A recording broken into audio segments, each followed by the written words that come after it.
Ladies and gentlemen, please welcome the Managing Director for Global Education, Worldwide Public Sector, Amazon Web Services, Andrew Ko.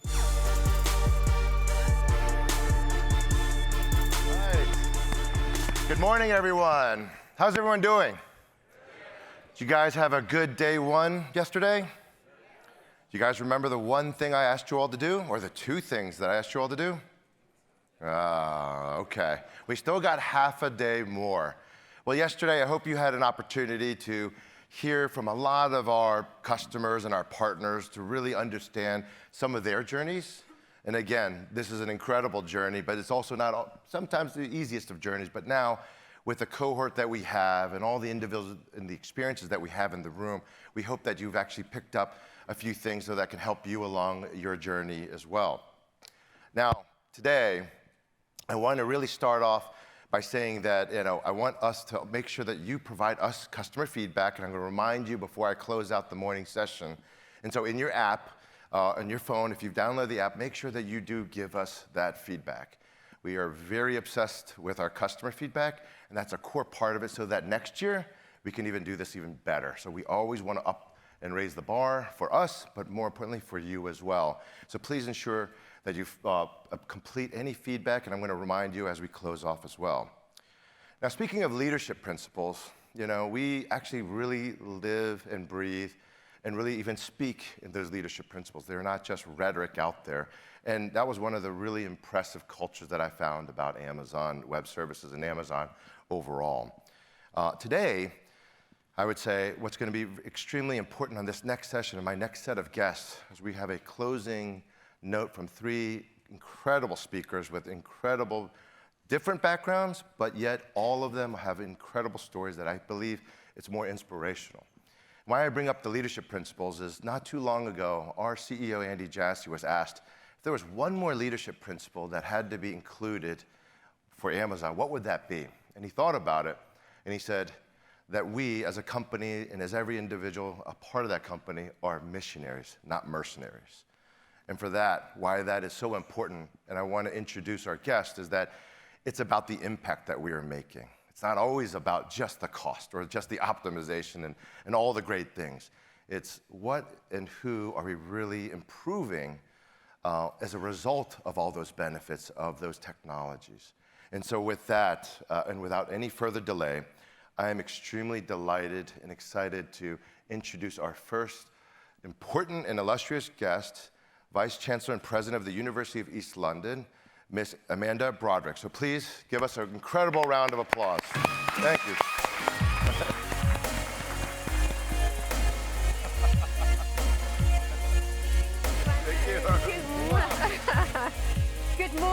Good morning, everybody. I'm absolutely delighted to be invited here today to AWS's Education Summit to really share with you some thoughts on being able to develop tomorrow's workforce today.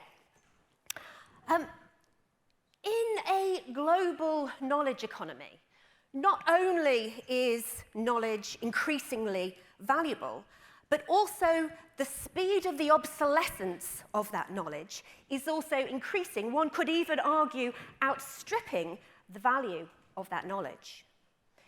Consider a 4-year technical degree where research concludes that over 50% of the knowledge gained in the first year of that degree becomes obsolete by the end of that 4-year degree. Consider that children in tertiary education right now are being educated for an environment in which the jobs are not even created yet. Envisaging what those jobs are going to be in the future are not even created yet. Consider that increasingly we will be pursuing portfolio careers across a variety of industry sectors, across a variety of functional roles. So that ability to consistently, continuously upskill and reskill throughout one's career will be increasingly critical. So mapping skills where we're operating in an environment of the continuous next becomes increasingly challenging. So my first provocation of the morning is to think about in a volatile, uncertain, complex environment, what are those critical skills? And I would argue that it is the ability to develop one's emotional, social, and indeed physical intelligence in parallel with one's digital proficiency that will lead to the necessary skill set to be able to flourish in a 4.0 economy. And the composite of those is creativity. So creativity becomes the superpower of Industry 4.0.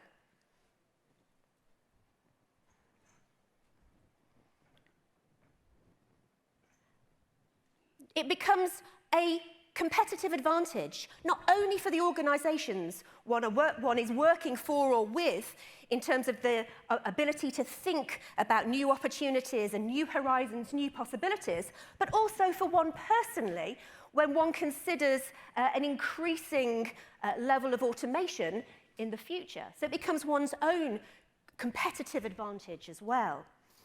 But what is a precondition of creativity? And one could argue that a core driver of creativity is diversity, isn't it? Diversity in the true widest sense of the word, the ability to think about different perspectives, different ways of thinking, a different lens through which the art of the possible is possible, to explore new horizons. But quite clearly, we do not have the diversity in the workforce that one would wish to have. And even beyond the ethical imperative of inclusion, the business case for diversity is overwhelming. Increasing diversity in one's workforce does lead to both significant impacts on financial KPIs and indeed non-financial KPIs. So my second provocation of this morning is that recognizing there is a skills gap, indeed referring back to Teresa's opening keynote yesterday, many employers believe not only is that skills gap across multiple levels significant, but indeed increasing. My provocation is that we could go some way to addressing that skills gap by actually increasing the diversity of the talent pipeline, in addition to the strength of that talent pipeline.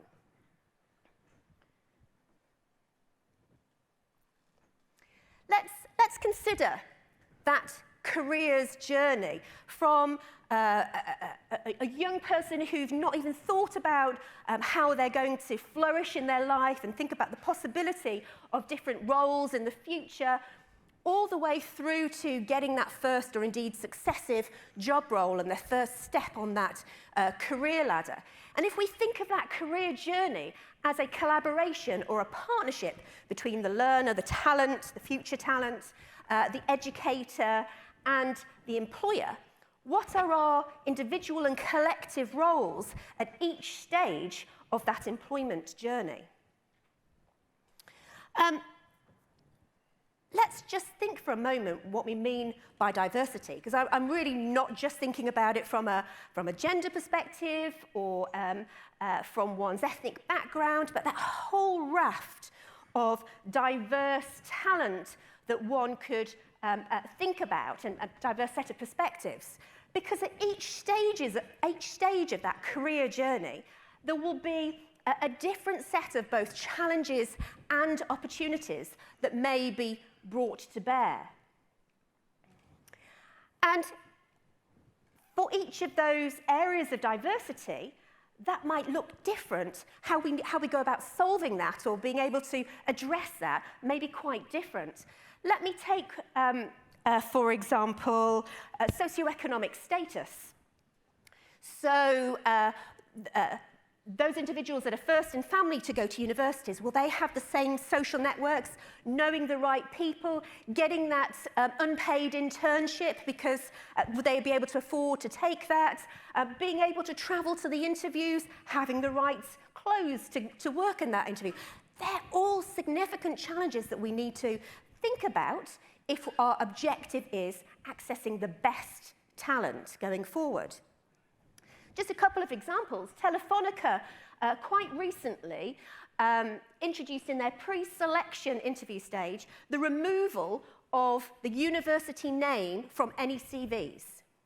They found the output of that pre-selection process not only a more diverse talent pool, but actually that talent pool outperformed the previous two cohorts, which had a more uniform set of applicants.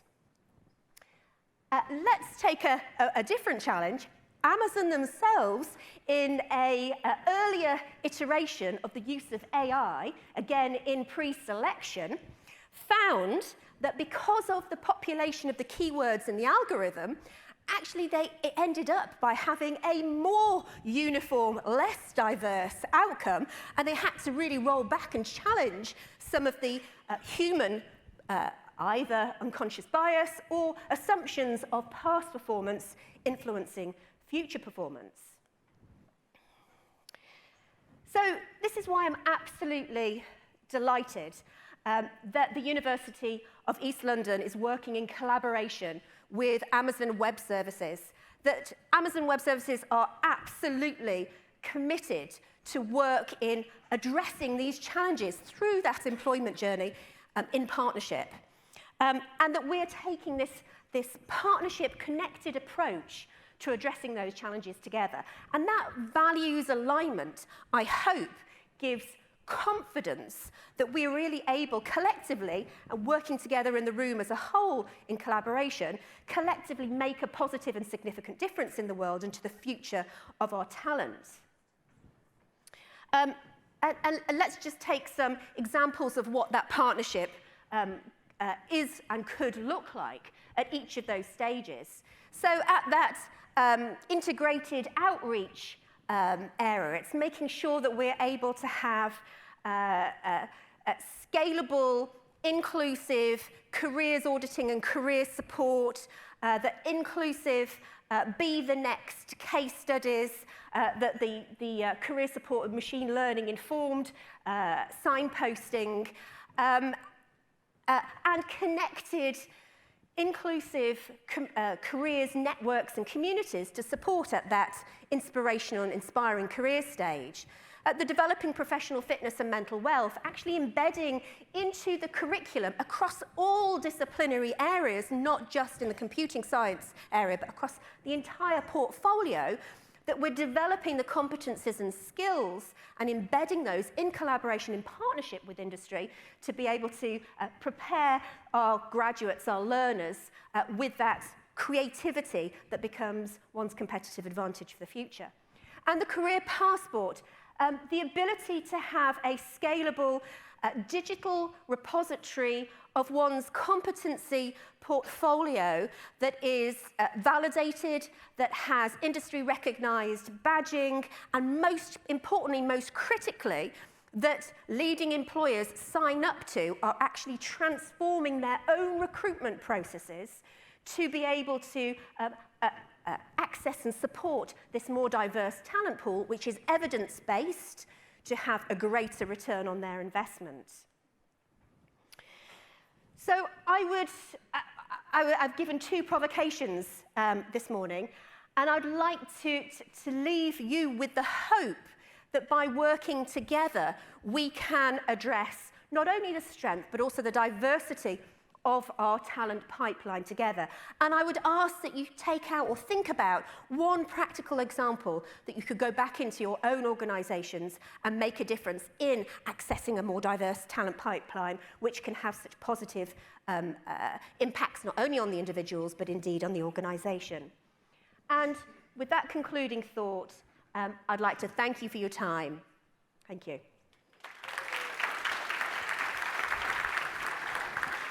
Ladies and gentlemen, Please welcome a student from George Mason University, Dolika Gopasetti.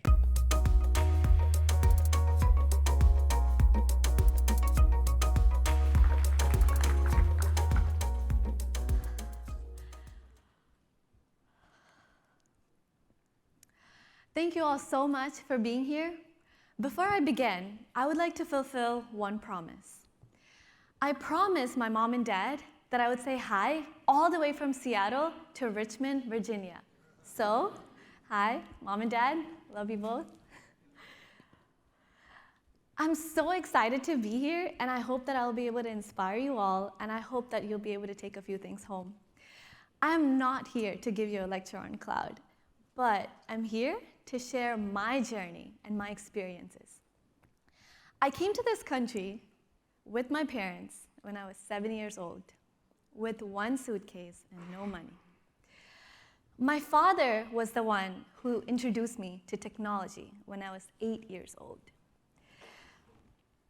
When I was 8 years old, he bought me my own computer, and I loved it.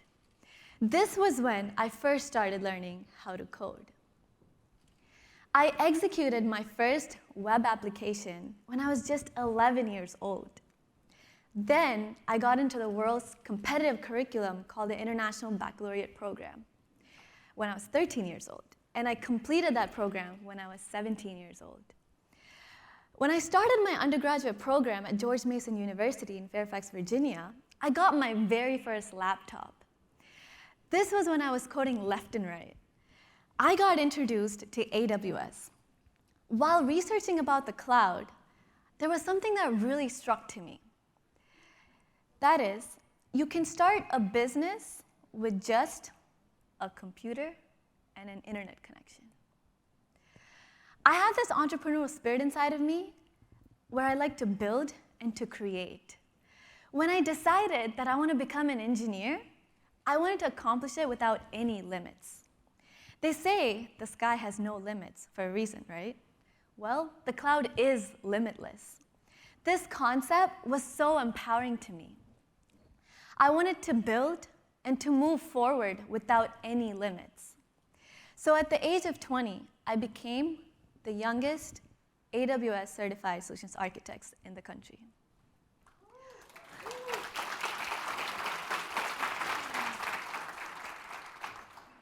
When I first started my journey in cloud computing, there wasn't a single platform that contained all the necessary resources.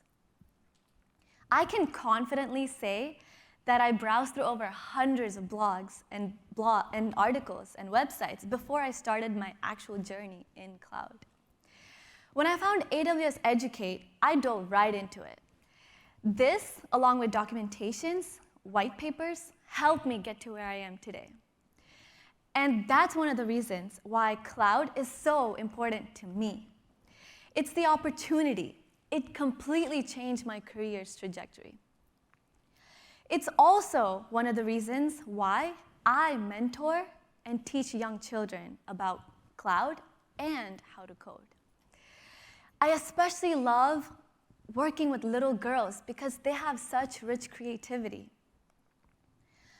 Girls are sometimes discouraged by their peers because of peer pressure from pursuing tech fields.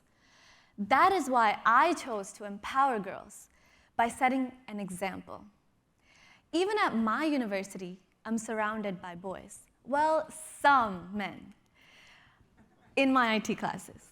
Initially, I used to hesitate to speak up in class. I realized, what do the boys have that I don't? And that's the power of cloud computing. It does not matter who you are or where you are. You're just a few steps away from becoming an entrepreneur with your own infrastructure. This is why I chose to get into AWS, and this is why I became an AWS solutions architect. I want to aspire as big as I can and stand out from the crowd and prove myself as the best engineer, especially for the company I apply for. After applying for jobs day and night with so much hope, one good day I received an offer from USA Today as a software development engineer intern. I never thought this dream would come true because I never thought that I would be working for the nation's largest media company. This is why I chose cloud. There are no limits with AWS. You can reach as far as you want to. And my future vision is to aspire to be the best and true innovative cloud engineer I can be. And I will continue to empower those around me, especially girls, to bring out the best in them. I hope that all of you here will continue to empower and inspire your kids and students and encourage them to learn about cloud and learn about new technologies out there. The future is cloud computing. And I want to change from server to serverless for good. And I want my career to be limitless. Thank you all so much for being here. And I'm definitely honored to be here and speaking in front of you all. Thank you. Ladies and gentlemen, please welcome President RMIT University, Australia, Martin Bean.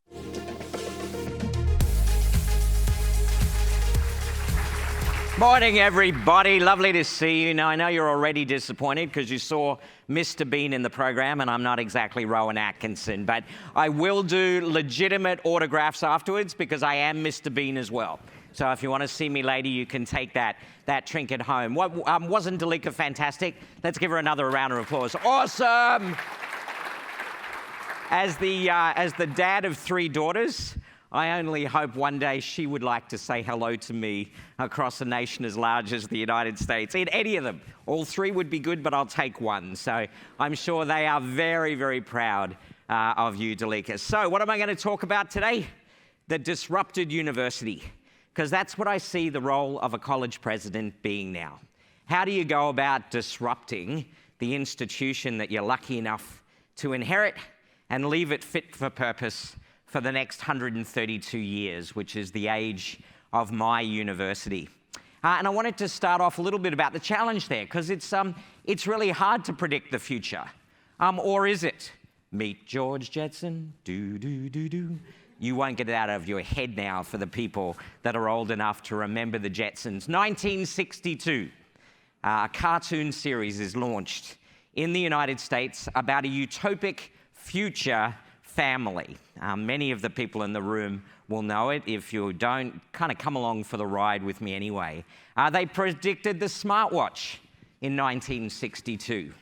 They predicted FaceTime in 1962. They predicted 3D printed food in 1962. And Rosie the robot assistant was also predicted in 1962. Rosie versus Alexa, I'll let you choose who you'd prefer to have. Shift happens.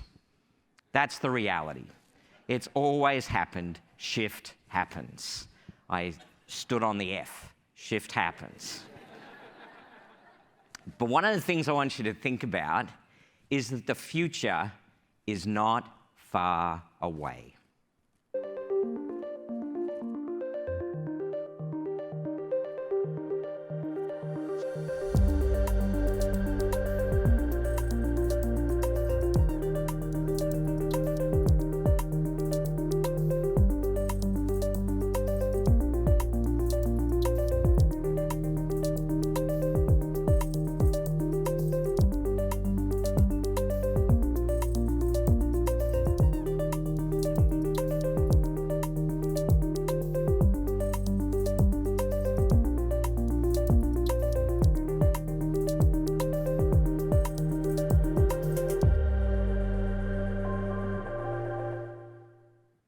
%50 of jobs are at risk of replacement in the next 20 years. Now, there'll be a lot that will come along to replace them, but as you just heard, it's going to take a very different approach to help future generations, or indeed incumbent workers, keep pace with what's going on.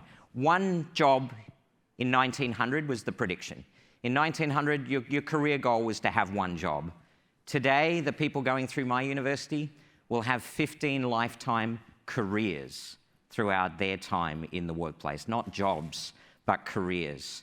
EY put out a study in Australia that I thought was very relevant here in the United States and around the world, where they surveyed graduates and employers. And graduates said 42% of current and past graduates felt their degree needed to be overhauled. And when they summarized all of the findings in the report, here was their recommendation to college presidents and college boards. We need to reshape the sector. We need to prioritize the student. We need to deconstruct the value chain, unbundle the degree, move to subscription-based learning with just-in-time options, and we need to innovate with business or industry. I think they nailed it. I think that is actually a pretty good checklist that all of us should be taking back to our teams and ask the question, are we disrupting our institutions for good?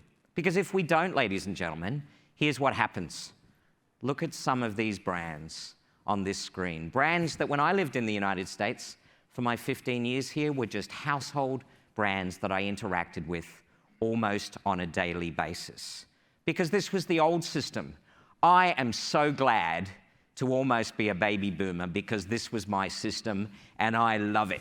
I got to play between 0 and 5. I got to learn between 5 and 25. I have to work between 25 and 65, but then I get to play again. Not a bad world, pretty simple. Didn't have to think too much. As long as you were witty, charming, had a cool Australian accent, you could get along in life pretty well, and you'd retire happily ever after. And I tell my kids, when I retire, I'm going to go skiing, which stands for spending kids' inheritance. That's my entire plan mapped out right there. But the new system is much more complicated. You still get to play for a little while, but then you go to school, you'll have job, but you've got to learn the entire way.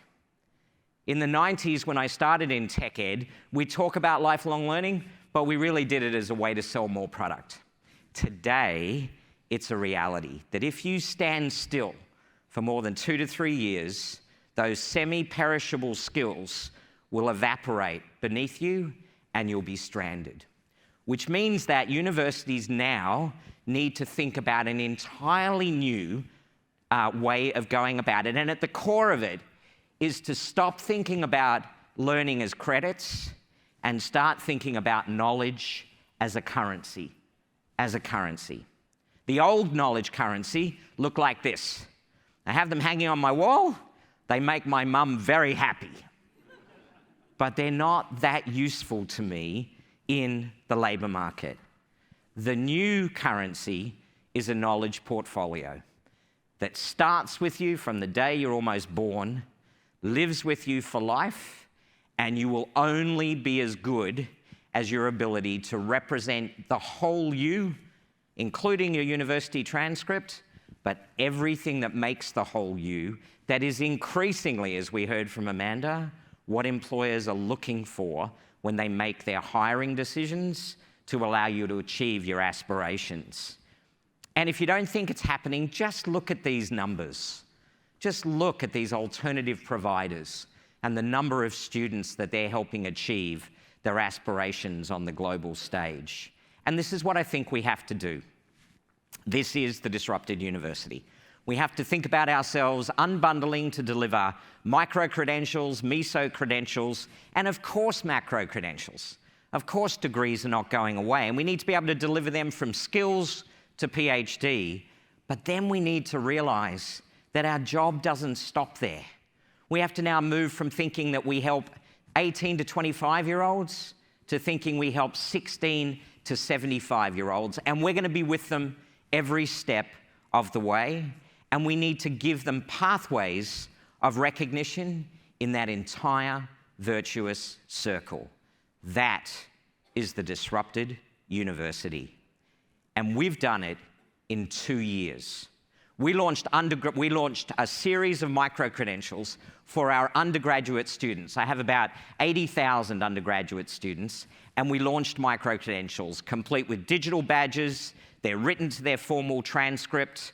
They're immediately depositable in their social network profiles, in this case, I've put LinkedIn, and they're stackable, meaning they carry microcredit with them to pay forward. And look at the numbers. 37,000 of my students volunteered to take them with no credit because they recognized the value that that would have for them as they presented themselves to the workforce. Then my professors jumped up and said, hold on a second, we want to embed them in our programs. We did that, and in the last 12 months, we've had 43,000 more conferred through our formal degree programs. And students enrolling in more than one, 64%, and the badge claim rate of 94%. But we didn't stop there. We then opened up that addressable market to lifelong learners. And since January 2018, ladies and gentlemen, we've had over 3,000 enrollments in short courses.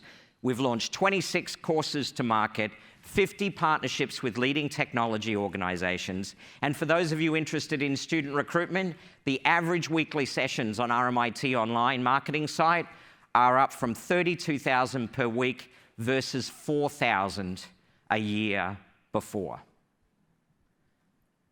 The best example I can give you is when we launched with Amazon our AI, VR, and AR set of micro-credentials and short courses for working adults in developing AI strategy and VR and AR strategy using Sumerian. And if you haven't checked Sumerian out, I highly recommend that you do. And what's really interesting, when we launched that at the Public Sector Summit in Australia, all the way at the other end of the world, we had 108 million media impressions worldwide on that launch. Just think about that. And think about why the media was so excited about that. It's because we took one of the leading democratized efforts in AR and VR, and we opened it up to the world in creative ways. Ladies and gentlemen, the thought that I want to leave you with is Amara's law. We tend to overestimate the effect of technology in the short run and underestimate it in the long run. 2012, the year of the MOOC. All the headlines came out. MOOCs are going to destroy universities. We're all toast. And because universities were still there in 2013, everybody thought it's a passing fad. Mark my words, underestimate this disruption, not only to our peril as institutions, but for the future generations like Danica that are counting on us.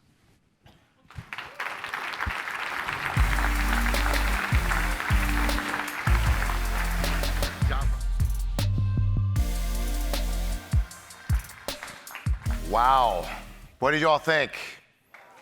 Fired up?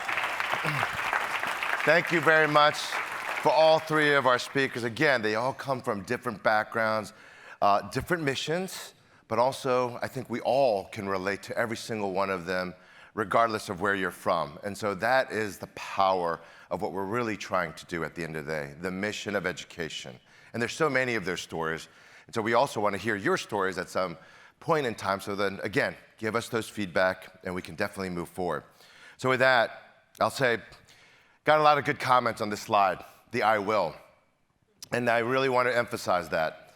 Going back to that ask or that request that I had yesterday, that we can take this energy, take the imagination, and apply it.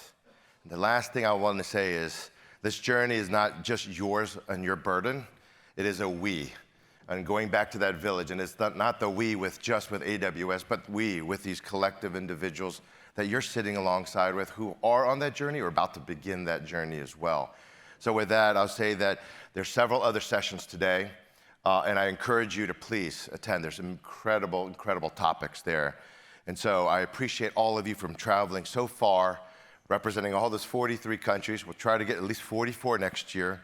And we will do this again and ensure that we have additional announcements and more impressive or just as impressive speakers that we've had today. So with that, I say thank you very much.